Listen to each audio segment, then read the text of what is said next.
The TriggerGrip Cleaning System saves time and boosts cleaning results over aerosol can use alone for precision cleaning of printed circuit boards, electronic assemblies, and electronic components.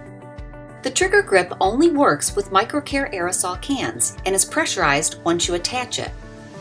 Just squeeze the trigger to dispense cleaning solvent. The TriggerGrip can remain attached indefinitely or until you replace the can. Install the bench mounting kit to save time, improve the process ergonomically for the operator, and provide storage for your TriggerGrip when not in use. To clean your circuit board, hold at a slight angle so fluid will run off. Wet the board, gently scrub, rinse, and let dry. You only need to spray a small amount. If the liquid evaporates while cleaning, give it another squirt. The board will air dry quickly. Spot clean the dirty portion of a board through the MicroCare lint-free wipe, and flux residue will remain on the bottom of the wipe instead of flowing over a clean part. This method of benchtop cleaning can lower your costs up to 66%.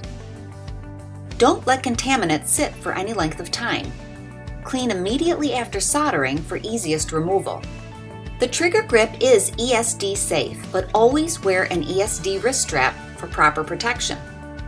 The spray-through brush reduces spills and consumption, and the reduced emissions improve worker safety. The brushes are removable with 3 brush options and 1 spray-through syringe. With more than a dozen solvent choices, there is a perfect combination available to remove every type of contaminant. Visit our website to arrange a free demo to help you determine the best tools and processes to improve your cleaning results. Rely on the TriggerGrip Cleaning System for low setup costs, faster cleaning, and a safer work environment, while you discover perfectly clean.